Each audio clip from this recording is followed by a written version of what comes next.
El concepto de capitalismo en la perspectiva pragmática de Boltanski y Chiapello. Un ensayo de Juan Pablo Gonetter y Francisco Abril. Resumen. En el presente trabajo proponemos un análisis crítico de la conceptualización del capitalismo ofrecida por la perspectiva pragmática de Boltanski y Chiapello en su libro El nuevo espíritu del capitalismo. Para estos autores, el capitalismo es la exigencia de acumulación ilimitada de capital que se legitima mediante justificaciones morales, reconociéndose un vínculo ineludible entre el capitalismo y la moral.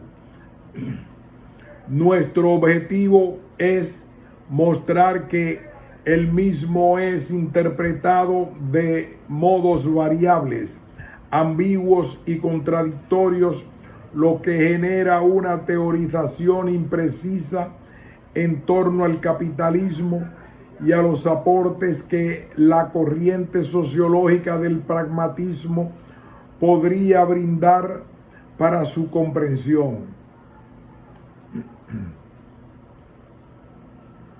La obra de Boltanski y Chiapello, El nuevo espíritu del capitalismo, constituye uno de los últimos intentos de la teoría sociológica de enfrentarse al desafío de explicar al capitalismo desde una perspectiva que, a juzgar por sus supuestos teóricos y epistemológicos, no se inscribe expresamente en la tradición marxista. A pesar de ello, los autores preservan una actitud crítica para con él en tanto sistema generador de desigualdades materiales y culturales en nuestra sociedad.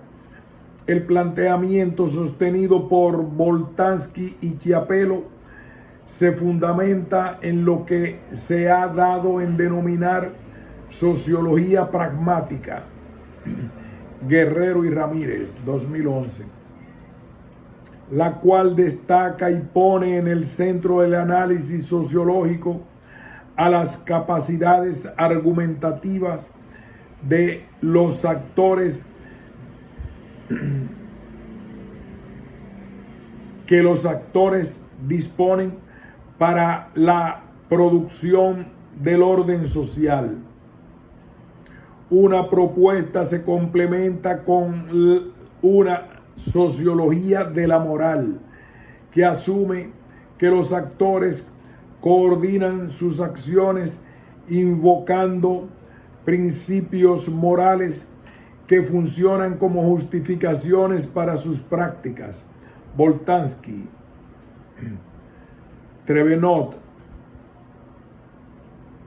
Lo anterior constituye una verdadera novedad en el campo de la teoría sociológica de la década de los 90, en tanto que los enfoques normativos parecían haber perdido espacio como consecuencia de las teorías que destacaban los procesos de autoorganización social, por un lado, y las lógicas colectivas resultantes de la acción orientada estratégicamente, por otro.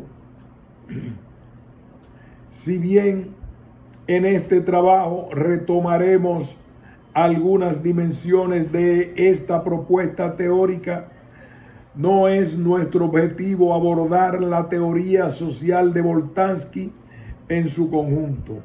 Más bien, prestaremos especial atención al servicio que brinda el NEC para un análisis del capitalismo en sus variantes contemporáneas.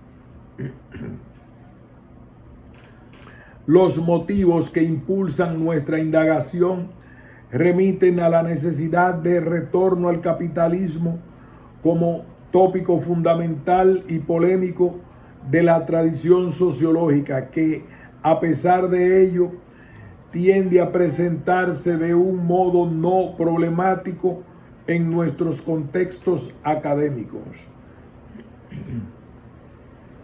En relación con esto observamos por lo menos tres actitudes generales en la discusión actual acerca de la temática. 1. Parece existir un amplio consenso acerca de que la única alternativa explicativa del capitalismo es la marxista. Más allá de sus actualizaciones, revisiones y matices, muchas de las cuales no se han centrado en repensar las condiciones de posibilidad del capitalismo. 2. Han aparecido diversas teorías sociales no estrictamente marxistas que, sin embargo, asumen al capitalismo como un fenómeno clave para interpretar a la sociedad contemporánea. Más allá de esto,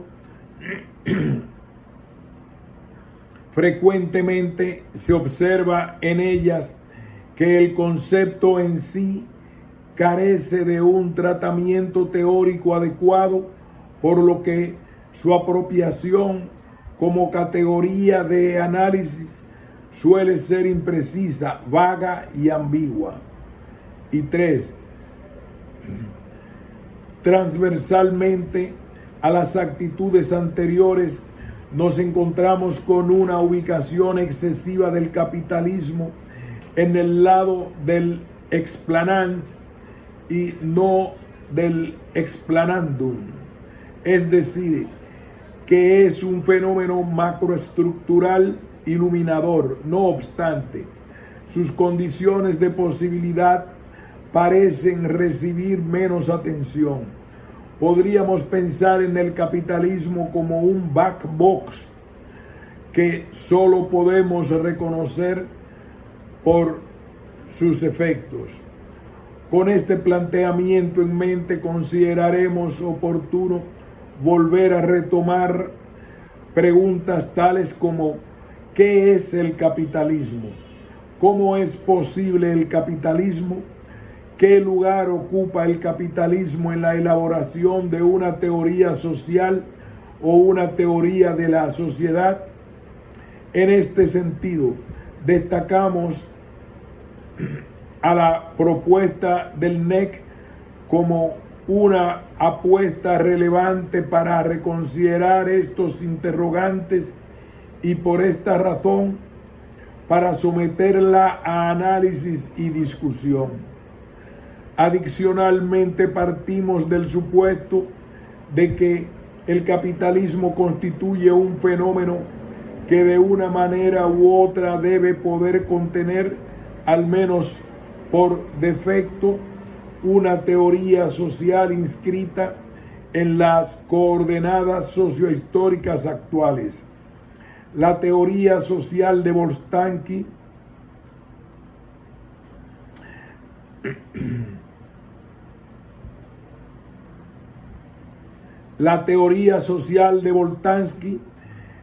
es ejemplar en este punto. Una teoría sociológica que en un momento se enfrenta al capitalismo como hecho ineludible de la sociedad y que por eso requiere algún tipo de integración positiva o negativa al planteamiento teórico.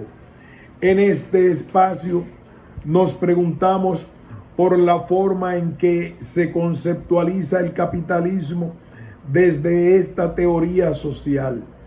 Especialmente nos llama la atención el vínculo que se teje entre capitalismo y justificaciones morales como clave novedosa para explorar alternativas reflexivas en torno al capitalismo. Así nos focalizaremos en la conceptualización del capitalismo que se esboza en el NEC sin que por ello se prescinda de otros textos del autor. A manera de hipótesis, sostendremos que a pesar de que los autores destacan la potencialidad de las concepciones morales como punto de anclaje para la explicación de lo social, el diagnóstico del capitalismo elaborado por el NEC se muestra impreciso en relación con este supuesto teórico. En algunos momentos, las prácticas capitalistas se caracterizan como indisociables de la acción moral y en otros el capitalismo remite a un fenómeno totalmente independizado de cualquier inscripción normativa. De este modo, observamos que en el planteamiento de los autores, el capitalismo tiende a presentarse como una categoría residual al estar atravesada por conceptualizaciones contradictorias que no logran una adecuada integración. A manera de precaución metodológica, resulta necesario aclarar que la reconstrucción crítica aquí elaborada no pretende exhibir las limitaciones que la actual sociología pragmática podría tener in toto para la comprensión del capitalismo.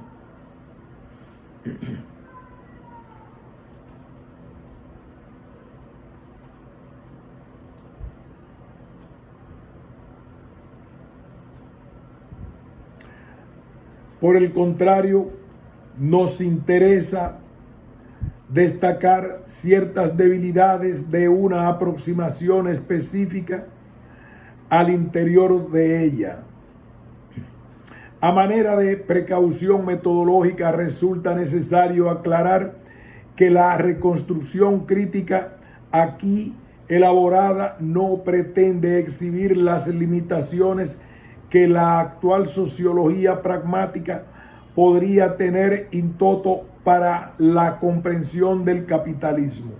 Por el contrario, nos interesa destacar ciertas debilidades de una aproximación específica al interior de ella, ciertamente la más destacada y elaborada. En este sentido, consideramos que nuestra propuesta podría ser útil para la discusión del fenómeno capitalista al interior mismo de la mencionada corriente de pensamiento. Capitalismo, crítica y justificación. Antes de abordar la conceptualización del capitalismo, desarrollada específicamente en la introducción del libro y en la que, al operar como marco teórico de referencia, nos detendremos con mayor exhaustividad, es importante precisar cuál es la tesis general que los sociólogos franceses desarrollan en los diferentes capítulos del NEC. Se trata fundamentalmente de analizar y explicitar los cambios en los modos de legitimación del capitalismo. En otros términos, cómo éste se reconfigura ideológicamente a lo largo del tiempo.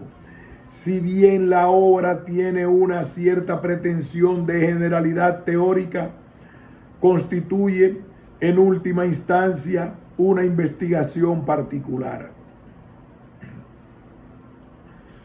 Esto es, situada espacial y temporalmente y abocada al estudio de un material determinado.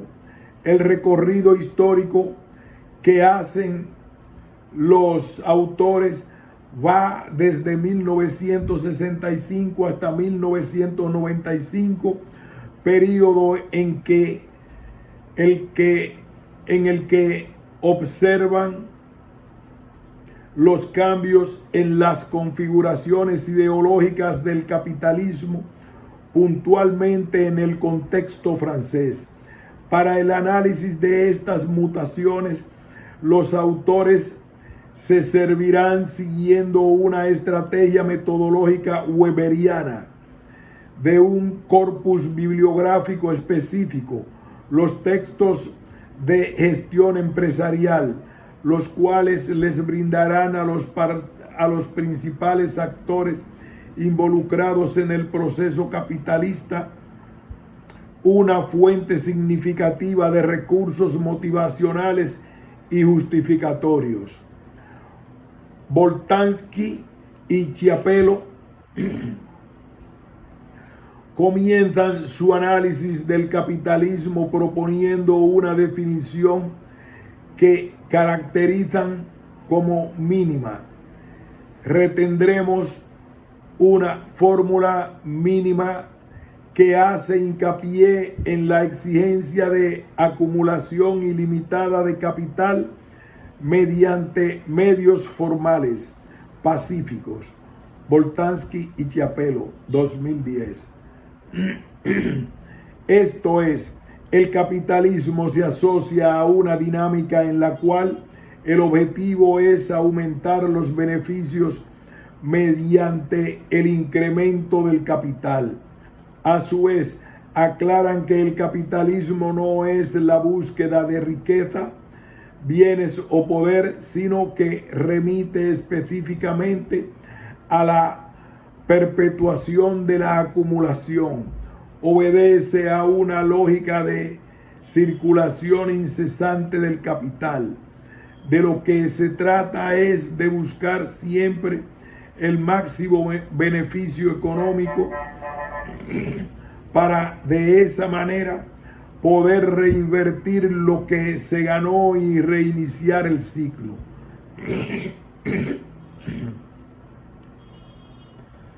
Y ello desdeñando toda acumulación innecesaria de riquezas materiales, hecho que da al proceso un carácter fuertemente abstracto, y no existe límite alguno, no hay saciedad posible.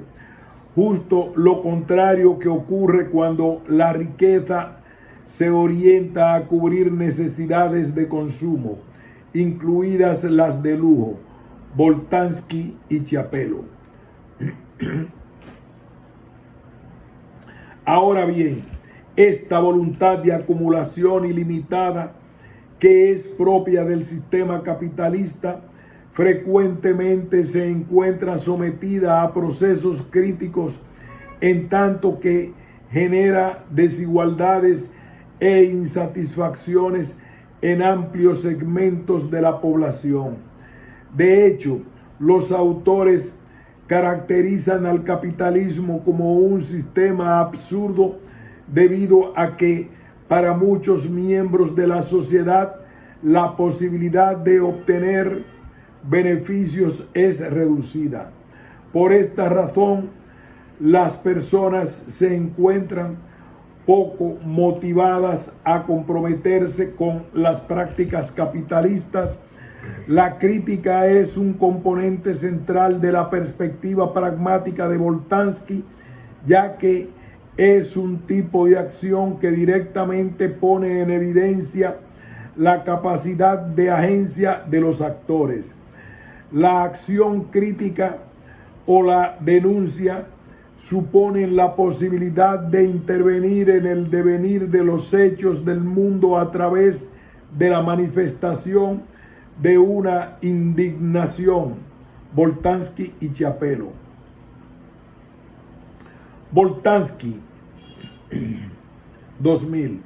Frente a la desigualdad inherente del capitalismo, sucede que el sistema por sí solo no puede sostener ni asegurar el involucramiento y la participación activa de las personas en él. En esta dirección, mecanismos tales como el salario, el poder y la fuerza resultan insuficientes. Las constricciones sistémicas no bastan para suscitar el compromiso de los miembros de la sociedad, sino que éstas deben ser interiorizadas y justificadas. Boltanski y Chiapello. Debido a ello, el capitalismo requiere de justificaciones, es decir, de razones que otorguen argumentos para hacer de la práctica capitalista una acción deseable, legítima y resistente a la crítica. Los argumentos en favor del capitalismo deben otorgar dos tipos de justificaciones. Por un lado, las individuales, gracias a las cuales una persona encuentra motivos para adherirse a la empresa capitalista, y por el otro, justificaciones generales según las cuales el compromiso con la empresa capitalista sirve al bien común. Esto constituye el espíritu del capitalismo. La calidad del compromiso que puede esperarse depende más bien de los argumentos que puedan ser invocados para justificar no solo los beneficios que la participación en los procesos capitalistas pueden aportar a título individual, sino también las ventajas colectivas definidas en términos de bien común que contribuyen a producir para todos. Llamamos espíritu del capitalismo a la ideología que justifica el compromiso con el capitalismo. Boltanski y Chiapello. Resumiendo, podríamos decir, el capitalismo es incapaz de dar lugar a motivaciones convincentes para que los individuos participen en sus prácticas. Sin justificaciones adicionales que lo comprometen, sin justificaciones adicionales que lo complementen, resulta un sistema frágil y en crisis permanente. Por este motivo, el capitalismo se ve en la necesidad de incorporar argumentos morales disponibles en un determinado momento histórico. Según Boltanski, las transformaciones de estas justificaciones son clave para comprender su evolución. Dichas transformaciones son posibles en tanto que se encuentra sometido siempre a la amenaza de la crítica, la cual también se sirve de recursos morales para argumentar en contra de las injusticias ocasionadas por los procesos de acumulación. De esta manera, el capitalismo, su espíritu se modifica mediante la incorporación, resemantización y o apropiación de tales argumentos críticos. Así se pone en evidencia el vínculo dialéctico entre el capitalismo, crítica y justificación. El efecto de esta dialéctica es doblemente paradójico. Al incorporar las críticas, el capitalismo se ve obligado a limitarse. De otra manera, iría perdiendo gradualmente su fuente de legitimidad y los recursos motivacionales que requiere para su reproducción. Al ser absorbidas dentro de su espíritu, las críticas pierden su filo crítico y terminan operando en favor de aquello en contra de lo cual se articularon en un comienzo. Para aclarar este punto, Boltanski propone un modelo de 3 bandas, a partir del cual se pretende explicar el efecto que la crítica ejerce sobre el capitalismo. Los 3 ejes del modelo son: A, la crítica que involucra a su objeto y a su intensidad; B, el capitalismo, sus dispositivos de organización del trabajo y las formas de obtención de beneficio; y C, el capitalismo entendido desde el punto de vista de los dispositivos que permiten mantener una separación relativa entre los medios empleados para generar beneficios y las exigencias de justicia. Cualquier cambio que se registre en uno de estos ejes, ya sea relativo al objeto o la intensidad de la crítica,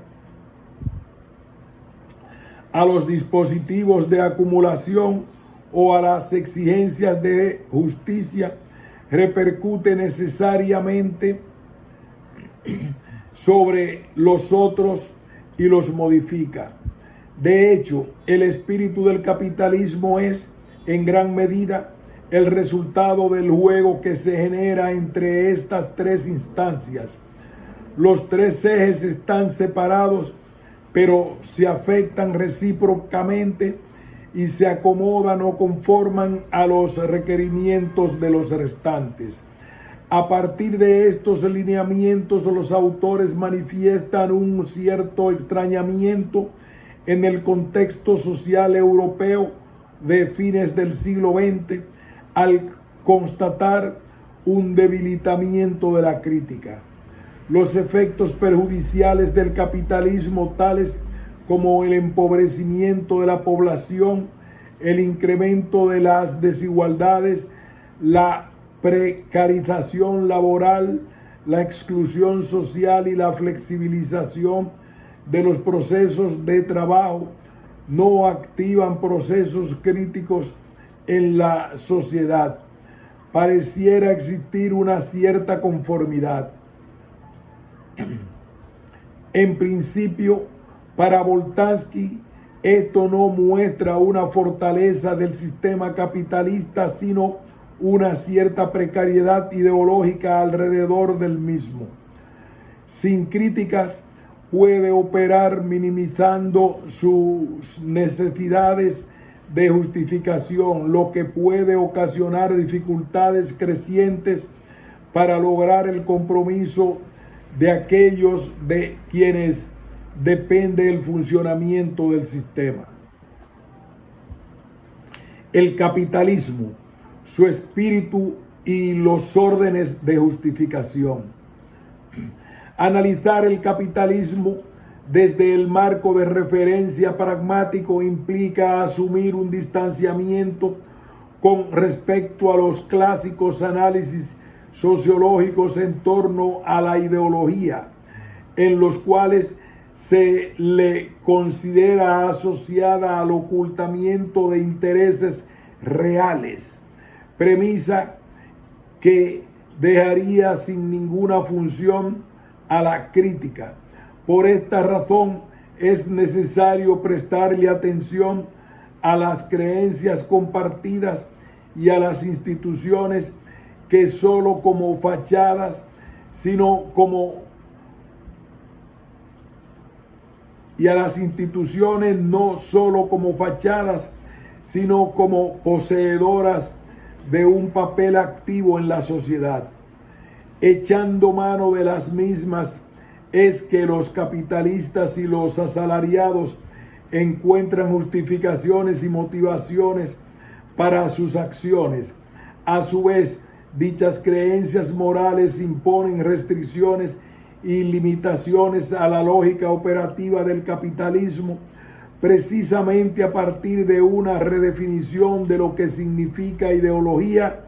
Es que los autores recuperan la categoría weberiana espíritu del capitalismo. En sus palabras, el capitalismo ha podido apoyarse en un cierto número de representaciones susceptibles de guiar la acción y de justificaciones compartidas que han hecho de él un orden aceptable e incluso deseable, el único posible, al menos el mejor de los órdenes posibles. Estas justificaciones deben apoyarse en argumentos lo suficientemente robustos como para ser aceptados como evidentes por un número suficientemente grande de gente, de manera que pueda contenerse o superarse. En estado bruto, el trabajo humanitario, el sufrimiento convertido en espectáculo y sobre todo acciones centradas en causas específicas a las que les falta aún, si desean adquirir verdadera importancia, representaciones más afinadas, modelos de análisis renovados y una utopía social. Boltanski y Chapelo.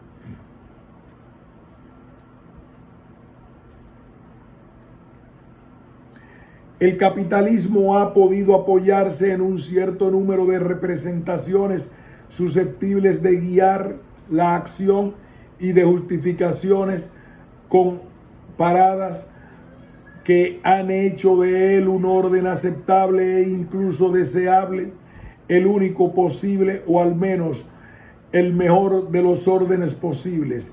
Estas justificaciones deben apoyarse en argumentos lo suficientemente robustos como para ser aceptados como evidentes por un número lo suficientemente grande de gente, de manera que pueda contenerse o superarse la desesperanza o el nihilismo que el orden capitalista no deja de inspirar igualmente, no solo entre quienes oprime, sino también a veces entre quienes tienen la tarea de mantenerlo y a través de la educación transmitir sus valores.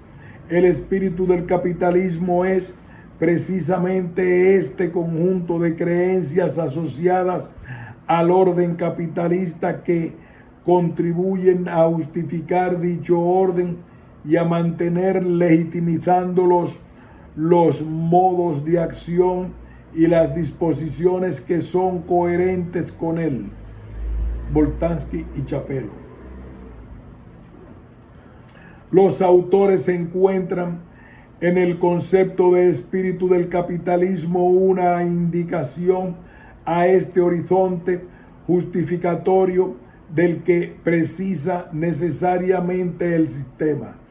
La acumulación de capital no funciona sin un espíritu que, como lo sugiere el nombre de la obra, no es estático, sino que se encuentra sometido a cambios, actualizaciones y evolución. Mientras que en su estudio clásico Weber entendía al espíritu del capitalismo como una dimensión clave para comprender los orígenes del mismo, más que su funcionamiento.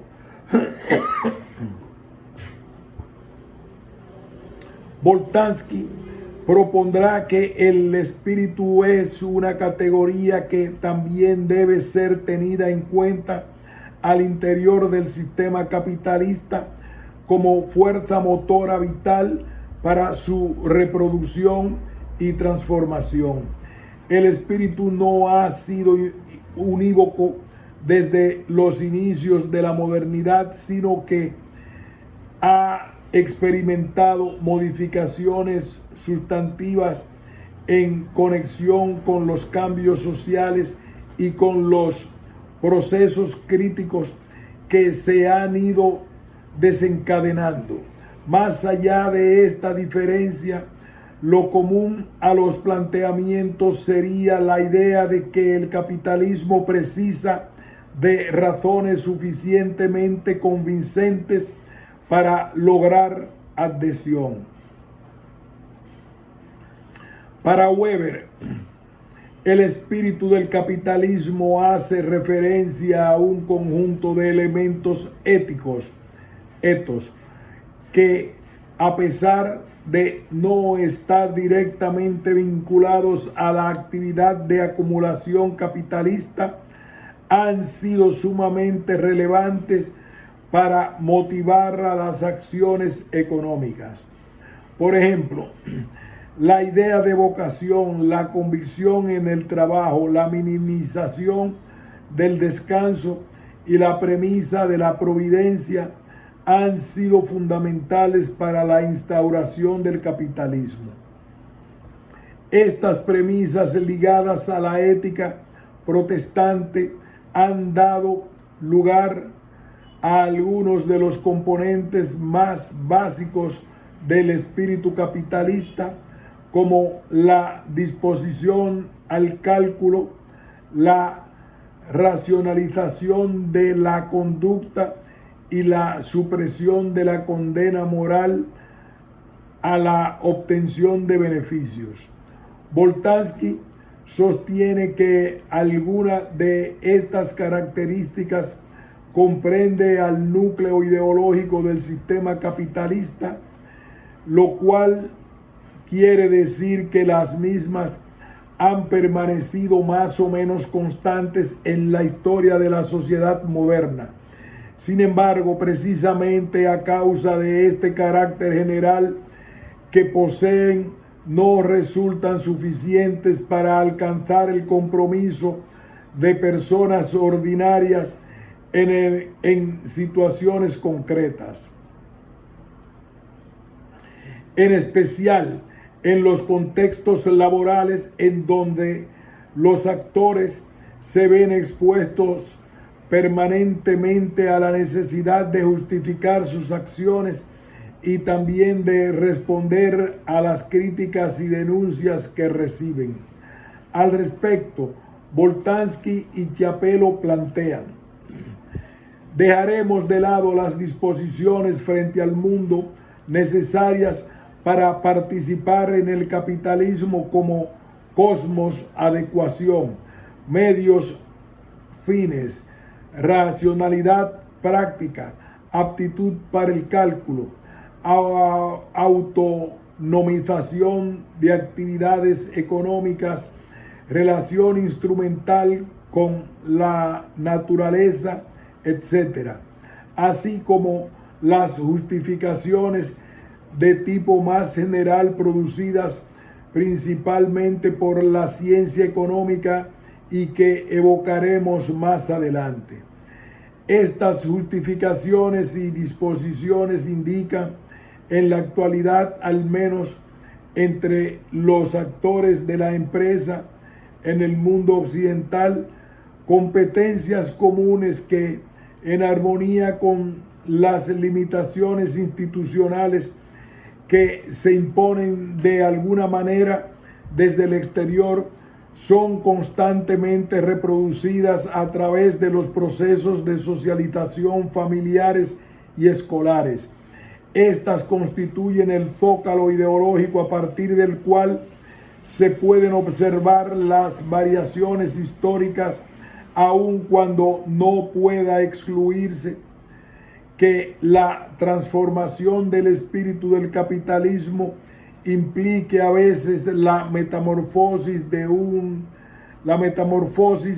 de algunos de sus aspectos más duraderos. Nuestro propósito es el estudio de las variaciones observadas y no la descripción exhaustiva de todos los componentes del espíritu del capitalismo. Esto nos llevará a desprender del concepto de espíritu del capitalismo los contenidos sustanciales en términos de etos que están ligados a la obra de Weber, para abordarlo como una forma que puede ser objeto de un contenido muy diferente según los distintos momentos de la evolución de los modos de organización de las empresas y de los procesos de extradición. Esto nos llevará a depender del concepto de espíritu del capitalismo, los contenidos sustanciales en términos de ethos que están ligados a la obra de Weber, para abordarlo como una forma que puede ser objeto de un contenido muy diferente según los distintos momentos de la evolución de los modos de organización de las empresas y de los procesos de extracción del beneficio capitalista. De este modo, los autores sostienen que no es su objetivo explicar la génesis del capitalismo, sino que se interesan en la comprensión de las condiciones a partir de las cuales su espíritu puede seguir siendo una instancia motivadora para los actores. Desde esta premisa es necesario orientarse a las variaciones del espíritu más que a sus características más estables y constantes. Algunos de estos componentes justificativos constantes del capitalismo son el vínculo entre el interés individual y el interés general, el progreso material, la eficacia y eficiencia en la satisfacción de las necesidades y la constitución de un modo de organización social que, basado en las libertades económicas, resulta compatible con regímenes políticos liberales. A pesar de estos componentes permanentes, el capitalismo requiere de otros argumentos más concretos y menos abstractos para que el espíritu cumpla con su función.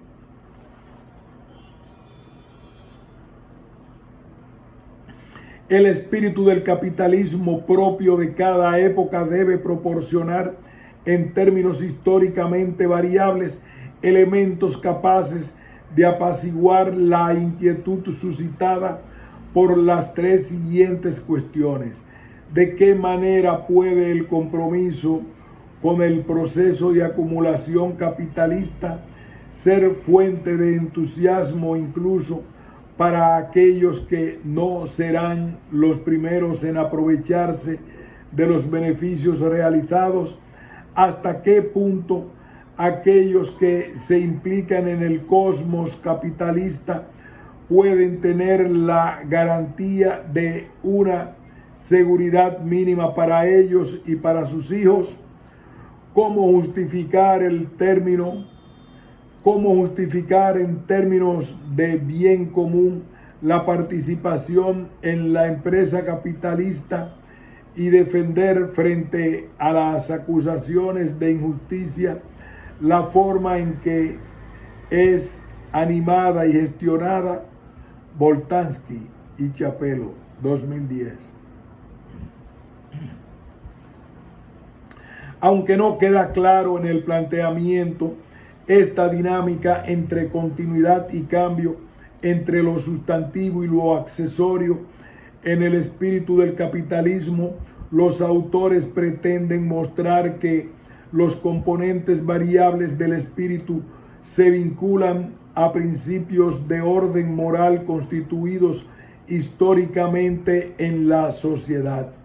En este punto se conecta la postura del NEC con la teoría social desarrollada por Boltanski en otros textos orientados exclusivamente al análisis de estas perspectivas morales. Boltanski, 1999. Para los principios de orden moral son con cosmovisiones o representaciones generales acerca de la sociedad que se constituyen históricamente y que conforman los puntos de apoyo normativo para la elaboración de críticas y justificaciones. También denomina a estos principios de orden como ciudades, no en referencia a los planteamientos urbanos actuales, sino en conexión con el término cité acuñado a finales del siglo XI y proveniente del latín civitas, que refiere a la ciudad como persona moral. Sobre este punto, los autores mencionan las concatenaciones sociales en la medida en que están sometidas a un imperativo de justificación, tienden a incorporar la referencia a un tipo de convención de bien común y que pretende tener una validez universal, modelizadas con el concepto de ciudad. A modo de simplificación terminológica, podríamos sostener que las ciudades son principios morales o filosofías políticas que fungen como órdenes de justificación en una sociedad determinada. Estos órdenes de justificación presuponen, 1, una humanidad común, es decir, una situación básica en la cual ningún ser humano debería quedar excluido o en condiciones de desventaja por razones de fuerza o naturales. Un bien común, es decir, un modelo de organización social que contribuya al logro de un bien general o colectivo. Y finalmente, 3, un ordenamiento jerárquico conforme al grado de sacrificio que hagan las personas para el logro del bien común, aun siendo un requisito el que los individuos sean iguales en una ciudad. Esto significa que, aun siendo un requisito en el que los individuos sean iguales en una ciudad, esto no significa que sean idénticos o que se encuentren sometidos a una distribución idéntica. Más bien implica una justa proporción de las cosas distribuidas según un principio de orden legítimo. La justicia tiene que ver con la igualdad concebida que de esta manera. En el texto de justificación, Boltanski y Trevenot, 2006, distinguen 6 ciudades u órdenes de justificación que también serán retomados en el NEC. Brevemente descritas son: la ciudad inspirada, la cual destaca como cualidad humana a la creatividad, concibe a las relaciones sociales como centradas en la pasión y su forma de evaluación del mundo se realiza de acuerdo con la gracia y la creatividad. La ciudad doméstica, que percibe a la autoridad como cualidad humana común. Las relaciones sociales se sostienen en la confianza y las evaluaciones se basan en la estima. 3. La ciudad cívica, que considera que la cualidad humana definitiva es la igualdad. La forma de relación social es la solidaridad y la evaluación se desarrolla en función del interés colectivo. La ciudad del renombre, la cual sostiene como cualidad humana básica la celebridad. El tipo de relación elemental se sostiene en el reconocimiento y el modo de evaluación se basa en la opinión de las personas. Quinto, la ciudad comercial, que considera que la cualidad humana esencial es el deseo y la búsqueda de poder, la forma de relación social elemental que establece por medio del intercambio monetario y la evaluación se establece en los términos cualitativos de los precios. Y 6, la ciudad industrial, que define a la competencia profesional y a la experiencia como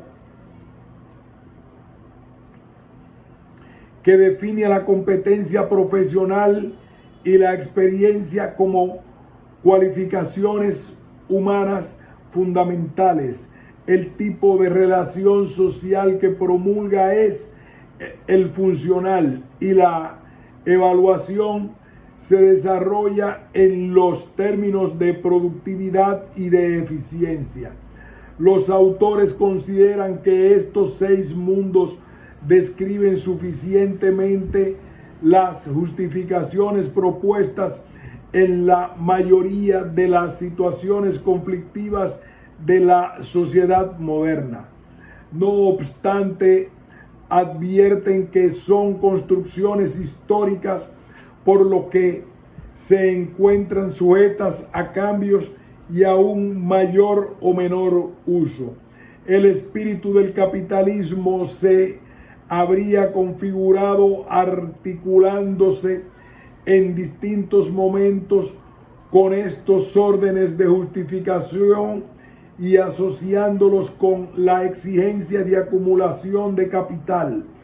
Los autores identifican 3 espíritus que se fueron revelando y mezclando a lo largo de su historia. El primero, que suscita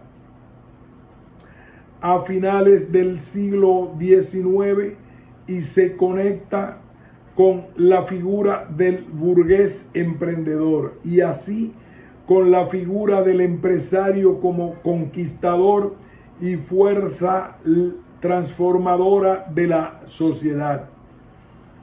Este espíritu encontró legitimidad en las ciudades comercial y doméstica. El segundo, configurado entre los años 30 y 60 del siglo XX y cuya figura ejemplar es la del director de la gran empresa centralizada, burocratizada y fuertemente planificada. A diferencia del primer espíritu, el énfasis no se pone en el empresario individual, sino en la misma organización racional orientada a la producción y consumo en masa. Aquí encontramos la apelación a la industrial y a la cívica. Finalmente, un último espíritu que se encontraría en ciernes hacia finales del siglo XX, el cual tendría como principal referente al accionista y la organización en red operando a escala mundial. Uno de los objetivos del NEC es dar cuenta del tipo de ciudad que se encontraría dinamizando y proponiendo este espíritu, el cual no se encontraría totalmente configurado en el marco de las 6 ciudades analizadas. A pesar de esto, es reconocible el papel que juegan la ciudad inspirada y la de renombre en la articulación de este nuevo espíritu. Dejando de lado la discusión específica de esta propuesta analítica, a continuación deseamos revisar el modo en que el sistema es concebido en este movimiento articulado alrededor de la noción de espíritu del capitalismo. El interrogante que nos planteamos es: ¿Cómo se entiende el capitalismo bajo estas coordenadas sostenidas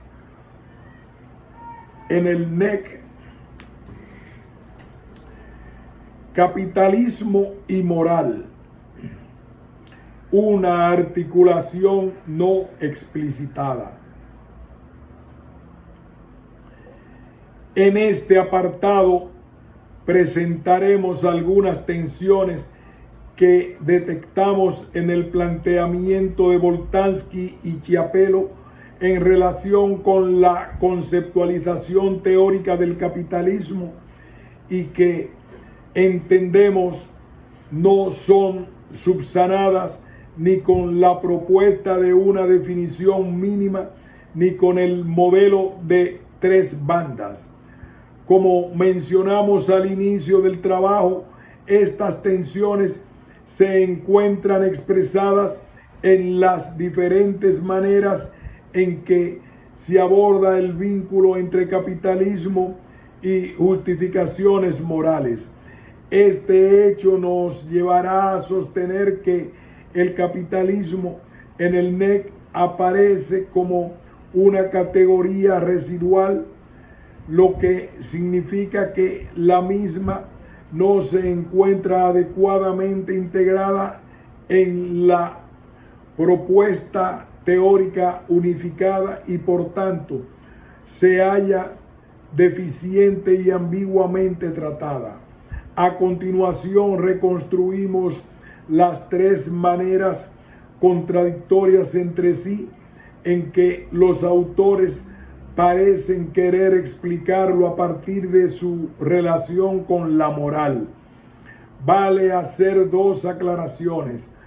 Por un lado, estas estrategias de definición no se encuentran suficientemente explicitadas en el argumento de los autores, razón por la cual su distinción es producto de una tarea reconstructiva y hermenéutica.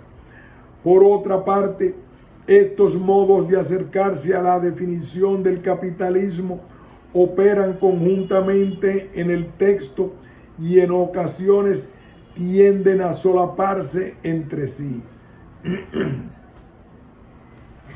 Capitalismo como orden macromoral. Una primera forma de concebir el capitalismo que encontramos en el texto, quizás la más radical para la tradición sociológica, parece sostener que el capitalismo es un fenómeno de la dicotomía entre la economía y moral, base, superestructura. De hecho, esta dicotomía se concibe como ideológica y ha sido sostenida, por ejemplo, por la ciencia económica liberal. De hecho, esta dicotomía se concibe como ideológica y ha sido sostenida, por ejemplo, por la ciencia económica liberal. La automatización de la economía es, por cierto, producto de una convicción moral. Esta concepción permitió dar cuerpo a la creencia de que la economía constituye una esfera autónoma independiente de la ideología y de la moral, que obedece a leyes positivas, dejando de lado el hecho de que semejante convicción es el resultado de un trabajo ideológico que solo ha podido llevarse a cabo tras incorporar justificaciones parcialmente recubiertas después por el discurso científico. Boltanski y Chiapello. La definición mínima propuesta por Boltanski, que se refiere a la práctica de la acumulación ilimitada de capital, sería un tipo de acción moralmente orientada. La voluntad de acumulación en sí misma no podría comprenderse si no se encuentra motivada por creencias ampliamente difundidas y compartidas. En esta dirección, el concepto de espíritu del capitalismo alude al conjunto de principios normativos que justifican individual y colectivamente a los procesos de acumulación. La acumulación de capital no posee una exterioridad con respecto a la moral y tampoco es concebible por fuera de ella. A su vez, los autores sostendrían que la misma, como componente constitutivo del sistema capitalista, no sería un orden moral más o un orden de justificación, entre otros. Por el contrario, el capitalismo constituiría, por plantearlo de alguna manera, un orden macromoral en la modernidad. Esto es, la lógica de acumulación sería un principio orientador permanente y constante de las acciones, al menos desde el siglo XIX.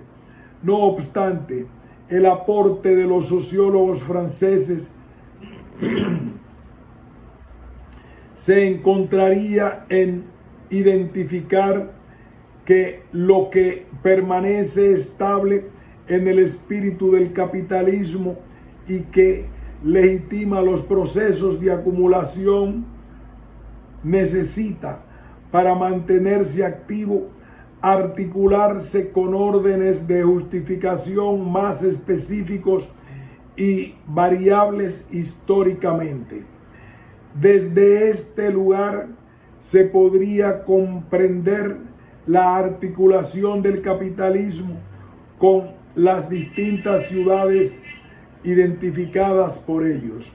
Estas últimas poseerían un carácter más micro y delimitado que el orden moral capitalista, que representaría un principio macroestructural que en última instancia tendría preeminencia sobre los primeros, incluso cuando estos sean fuentes de dinamismo y ruptura para el espíritu capitalista.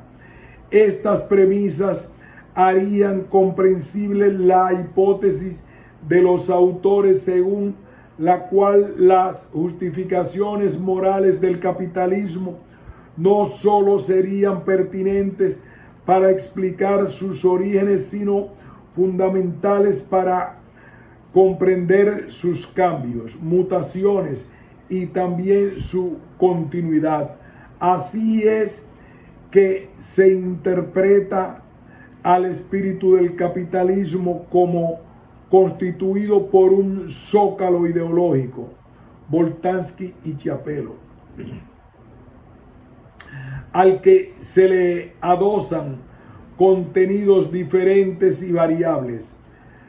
Por ejemplo, se sostiene que el inmenso trabajo social llevado a cabo para instaurar el progreso material individual como un criterio de bienestar social ha permitido al capitalismo adquirir una legitimidad sin precedentes, logrando legitimar al mismo tiempo sus objetivos y motor. De este modo, no es para que exista el capitalismo y después aparezca la justificación, la acumulación y luego la búsqueda de argumentos para justificarla. Más bien, la acumulación misma precisa ser legítima, justificada.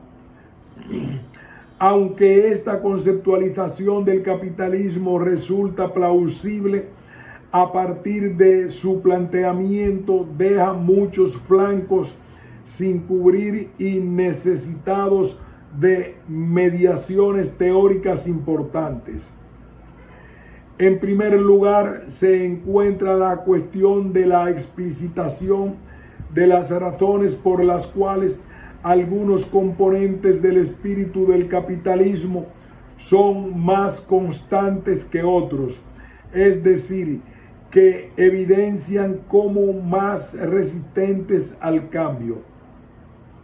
Es decir, se evidencian como más resistentes al cambio.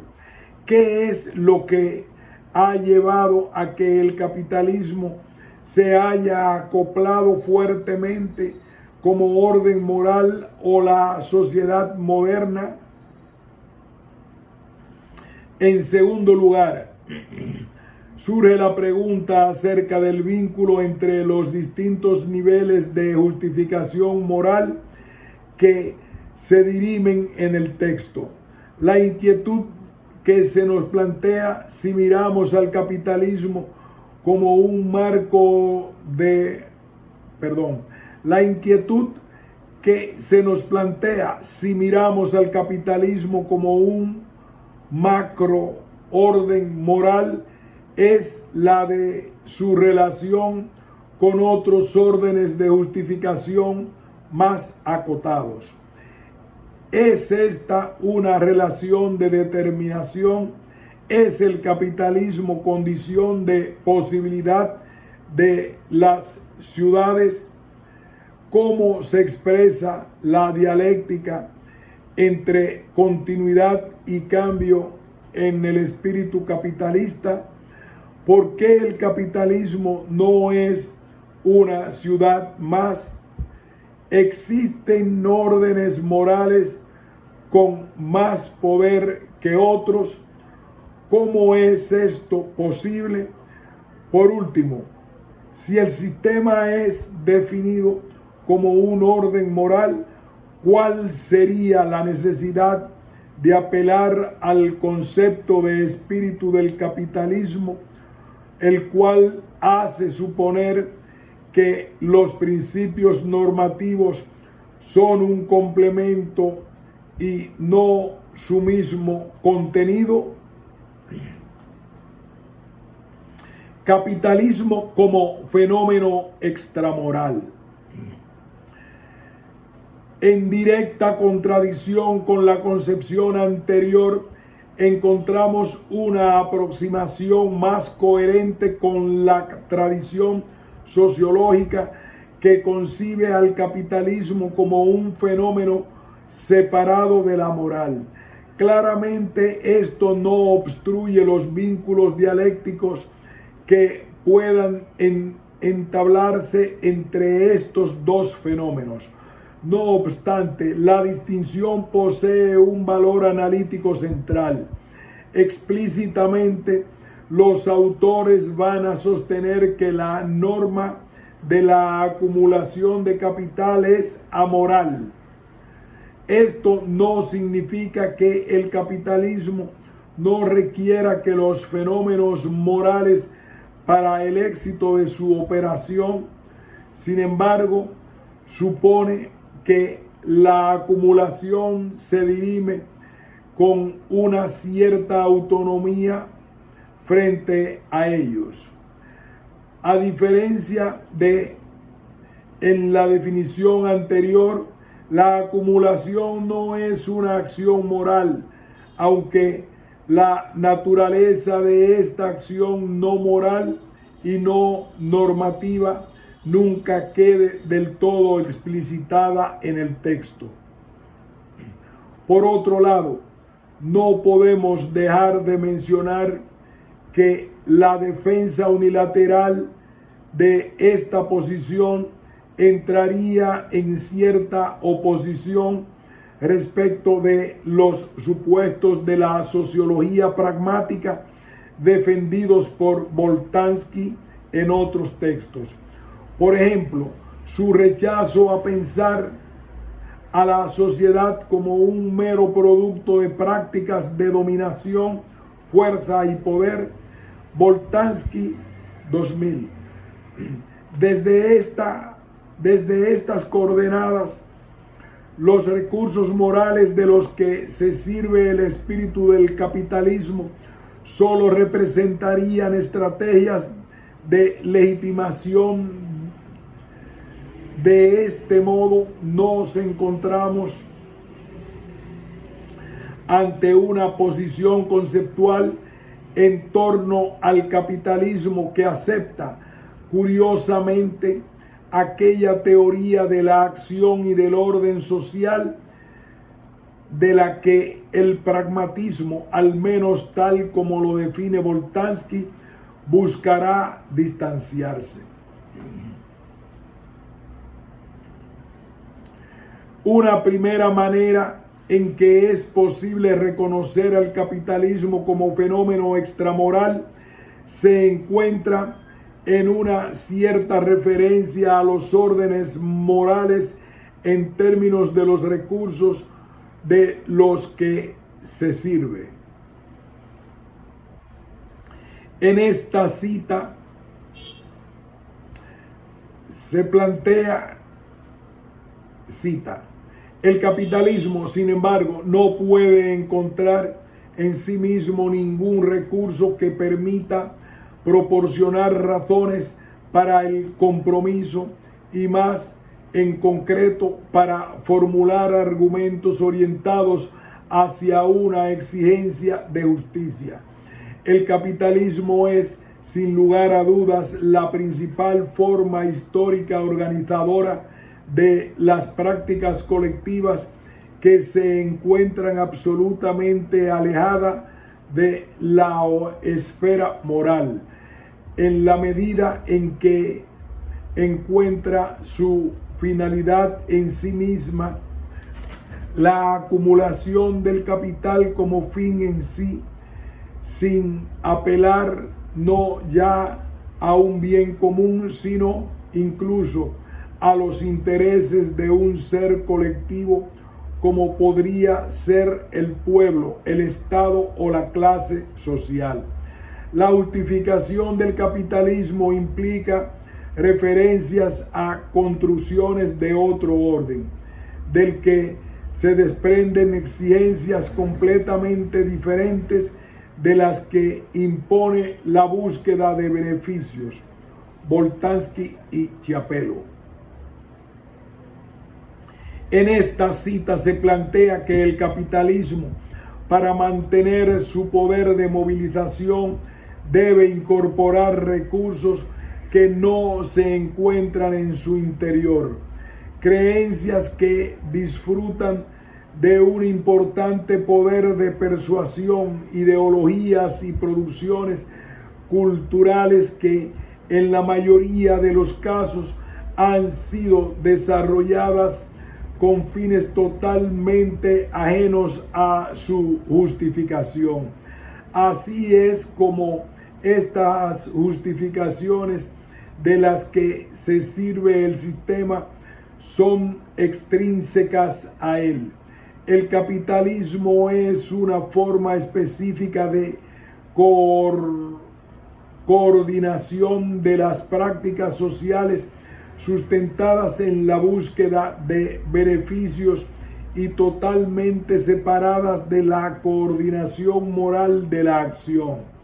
Esta manera de entender las cosas se evidencia también en un modo particular de comprometer al espíritu del capitalismo, en el que se propone que el mismo posee dos caras, una interna orientada hacia la acumulación y otra dirigida hacia las ideologías de las que se ha impregnado y que le aportan aquello que no puede ofrecer, o sea, razones para participar en el proceso de acumulación. Otro indicio acerca de esta concepción de capitalismo se encuentra en la función regulativa y limitadora que se asocia a su espíritu. En este sentido, los autores sostienen que el espíritu no es solo superestructura en los términos marxistas, sino que desempeña un papel central en el proceso capitalista a cuyo servicio está. Dicho papel consiste en una suerte de limitación o de obstaculización de la acumulación. Así, no toda acumulación o búsqueda de beneficio es justa. Existe una moderación racional del impulso. Por ejemplo, las distintas ciudades identificadas impondrían limitaciones al desarrollo de la acumulación. Finalmente, el capitalismo es concebido como un fenómeno extramoral cuando se sugiere una dualidad teórica típica en su análisis que el planteamiento pretende conciliar.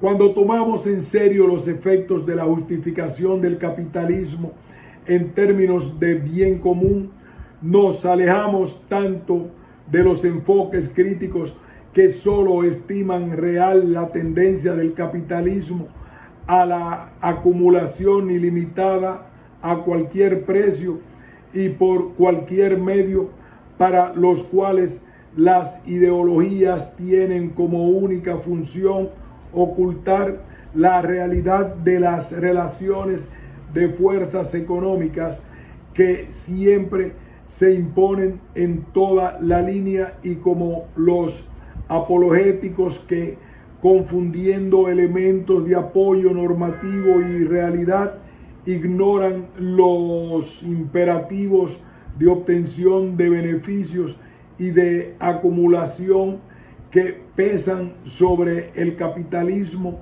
y sitúan en el centro de este las exigencias de justicia a través de que se ve confrontado.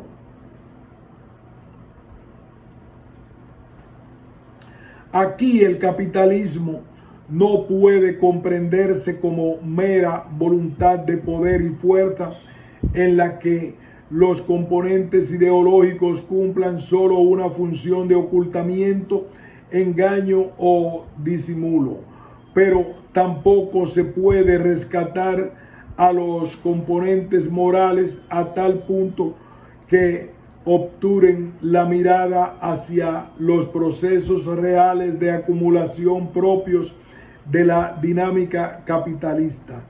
Acerca de estas orientaciones unilaterales se plantea: la primera orientación teórica a menudo aborda el capitalismo, pero sin concederle una dimensión normativa.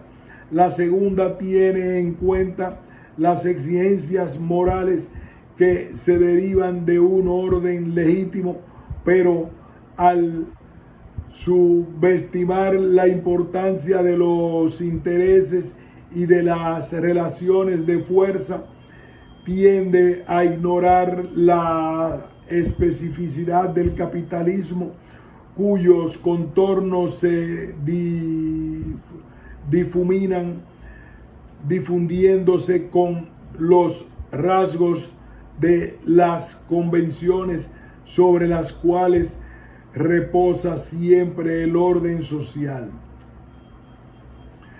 Este razonamiento pone en evidencia que el capitalismo es independiente de la moral, por más que en su análisis no podamos prescindir de ella.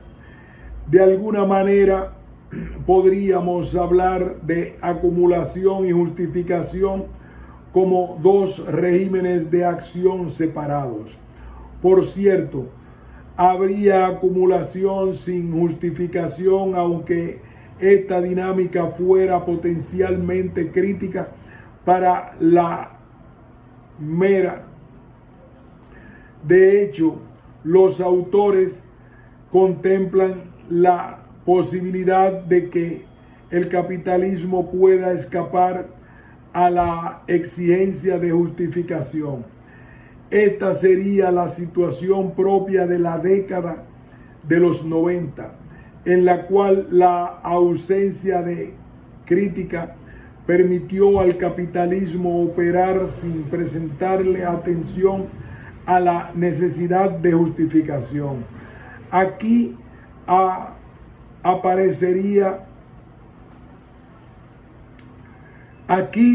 parecería suponerse que el orden capitalista puede reproducirse con independencia de justificaciones a través de mecanismos sistémicos como la fuerza, el poder y el dinero.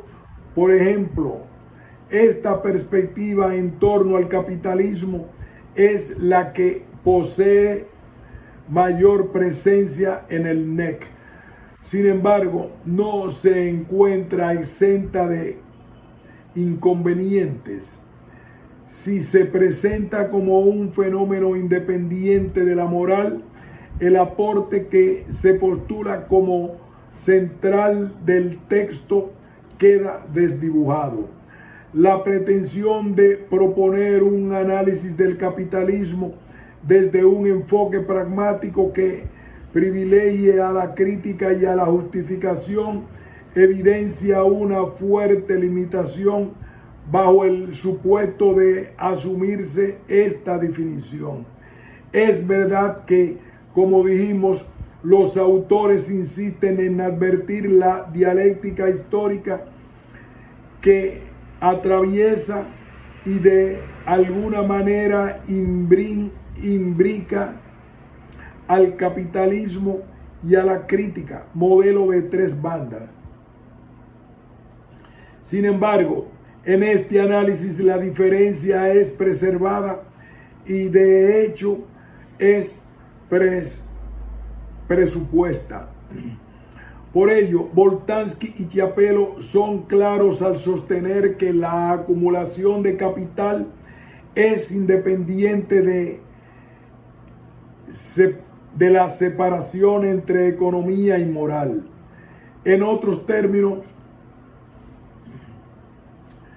se conserva la separación entre economía y moral, entre capitalismo, justificaciones morales y crítica, pero con la expresa intención de pensar sus interfaces.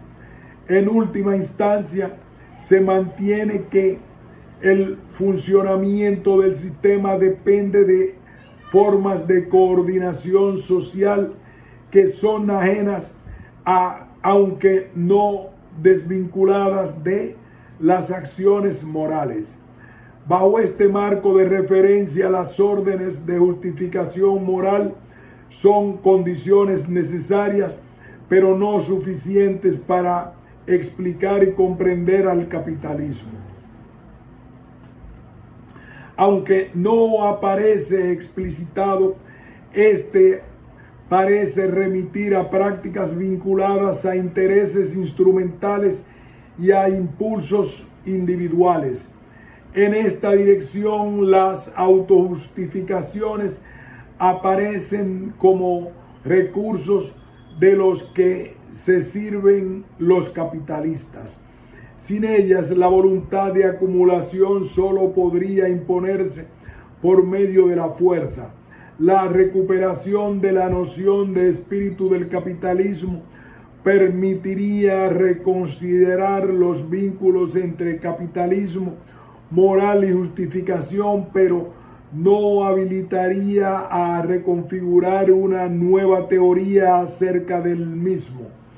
Las relaciones de fuerza inherentes al sistema no pueden abordarse desde las exigencias de justicia, de hecho, las excederían.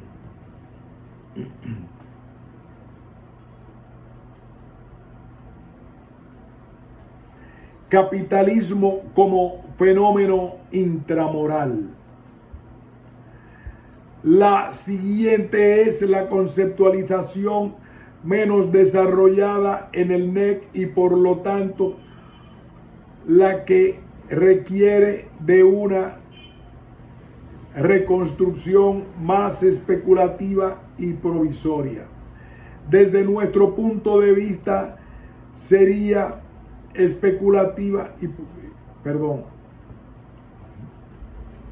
capitalismo como fenómeno intramoral. La siguiente es la conceptualización menos desarrollada en el NEC y por lo tanto la que requiere de una reconstrucción más especulativa y provisoria. Desde nuestro punto de vista sería la alternativa más compatible con el enfoque pragmático asumido por los autores, lo que no implica sostener que esta deba ser la opción a seguir para un análisis del sistema que reconozca la validez de los insumos otorgados por la perspectiva pragmática. Para entender al capitalismo como fenómeno, se define al interior de cada orden moral, parece ser la opción más compatible con la premisa. Entender al capitalismo como fenómeno que se define al interior de cada orden moral parece ser la opción más compatible con la premisa defendida por los autores, para la cual el capitalismo no puede prescindir de una orientación hacia el bien común. En este sentido, la acumulación solo podría ser concebida como práctica propia de cada orden moral, de cada orden de justificación o también de cada una de las ciudades reconocidas.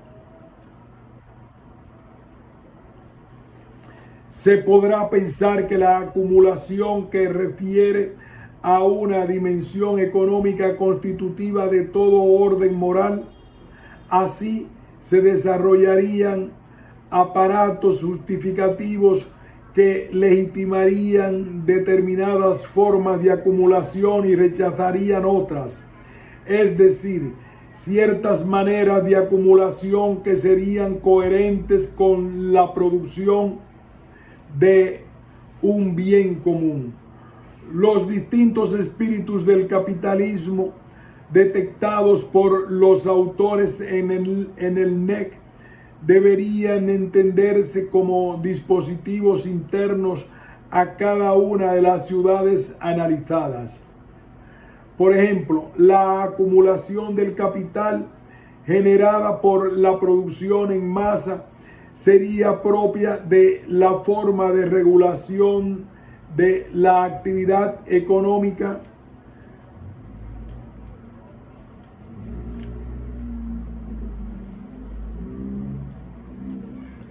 de la ciudad comercial.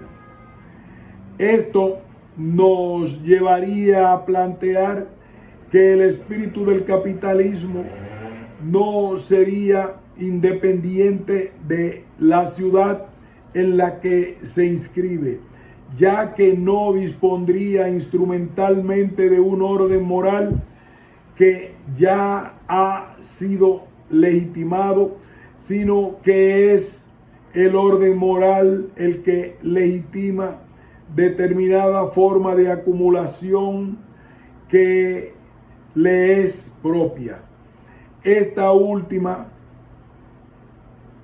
tiene escasas posibilidades de sostenerse en el tiempo sin justificaciones. Desde este lugar, las limitaciones y regulaciones definidas por el espíritu del capitalismo no serían externas con respecto a la acumulación, sino que se representarían como su misma condición de posibilidad.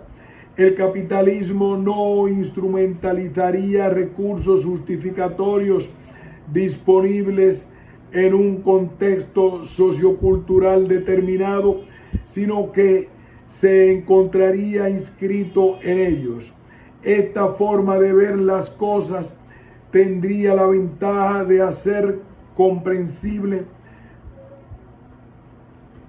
la observación que los autores realizan respecto de que en muchas ocasiones se detecta que los mismos paradigmas dispuestos en la denuncia del capitalismo se encuentran en su justificación.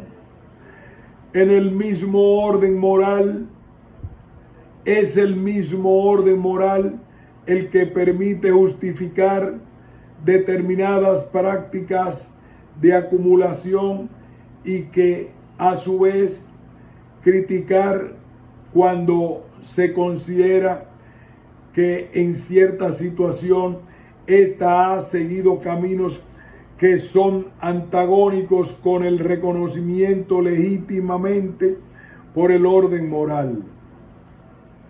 En relación con esto se plantea, el espíritu del capitalismo proporciona al mismo tiempo una justificación al capitalismo que se opone a los cuestionamientos que pretenden ser radicales y un punto de apoyo crítico que permite denunciar la separación entre las formas concretas de acumulación y las concepciones normativas del orden social.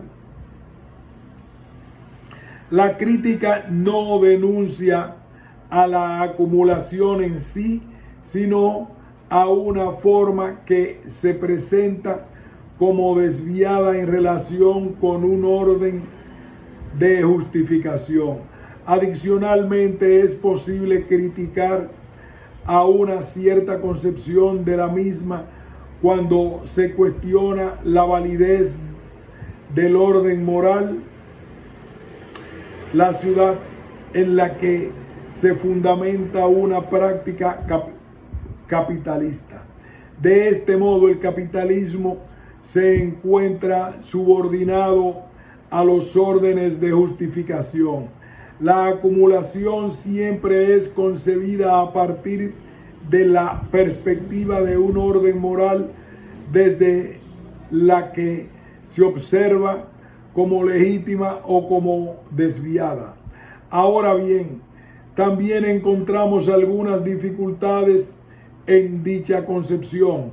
Si asumimos que el capitalismo como práctica de acumulación de capital es interior a cada orden moral específico, surge la pregunta de si deberíamos seguir hablando del mismo. ¿A qué nos referiríamos con este término? ¿Por qué razón sería transversal a todos los órdenes morales?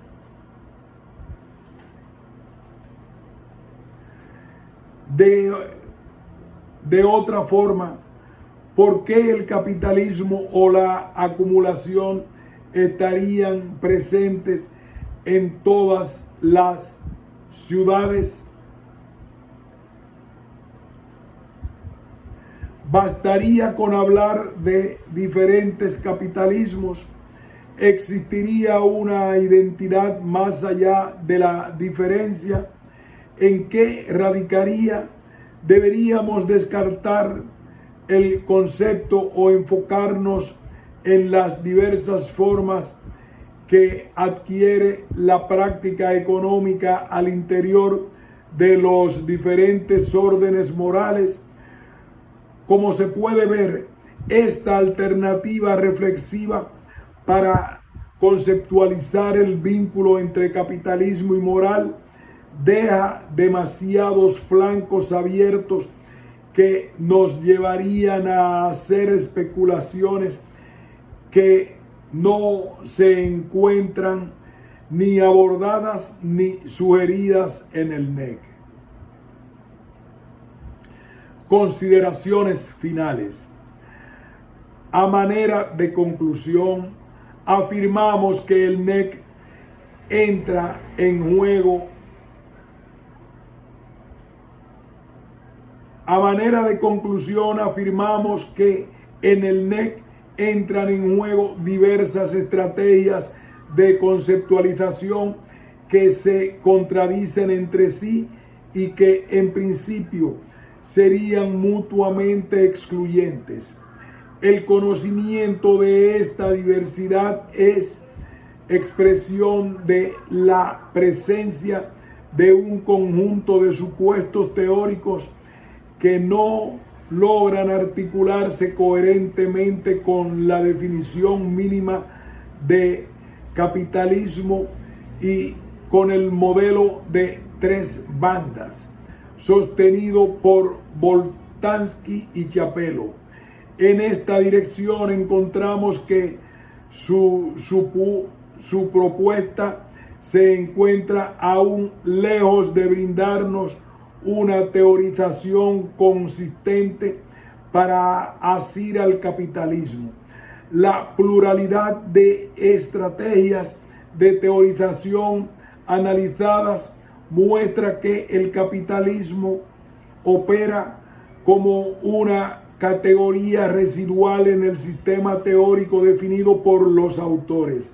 Por categoría residual entendemos, siguiendo a Pearson, a aquellas categorías de hechos que se sabe que existen, que incluso están más o menos adecuadamente descritas, pero que se definen teóricamente por su imposibilidad de encaje en las categorías del sistema definidas positivamente. Pearson. Además,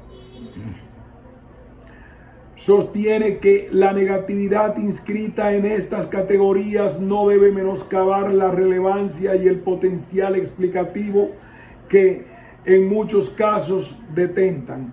Esto significa, llevados al análisis del NEC, que a pesar de que el capitalismo es presentado y es reconocido como un fenómeno observable y clave para la comprensión del funcionamiento de la sociedad, su integración en el aparato teórico pragmático es aún ambigua e imprecisa. Asimismo, tal observación no necesariamente desacredita la propuesta, sino que nos sugiere desafíos teóricos interesantes, en tanto que las contradicciones observadas ponen en evidencia la complejidad del objeto de estudio y nos interpelan para la búsqueda de estrategias que integren de un modo más efectivo el par capitalismo moral. Dicho esto, nuestra reflexión no pretende ser una mera crítica a la propuesta de Boltanski y Chiapello. Por el contrario, entendemos a las tensiones identificadas como aportes a considerar en futuras indagaciones. A través de la reconstrucción de las distintas maneras en que los autores pretenden explicarlo, dimos cuenta de las dificultades que se les presentan para resolver adecuadamente el problema del vínculo entre capitalismo y moral o entre capitalismo y justificación. Desde nuestra lectura, dicha dificultad es expresión de ciertas tensiones generales que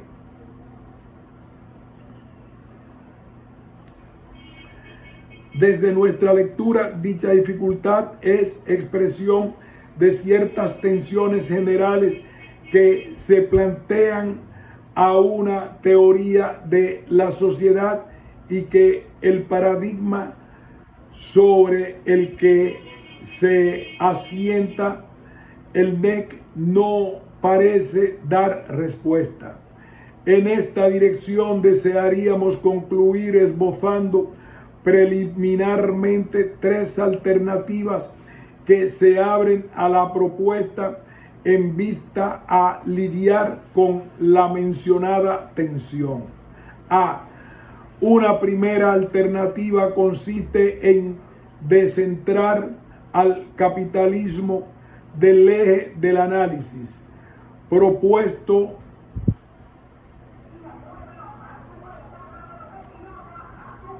Una primera alternativa consiste en descentrar al capitalismo del eje del análisis. Esto se puede realizar de 3 maneras. 1.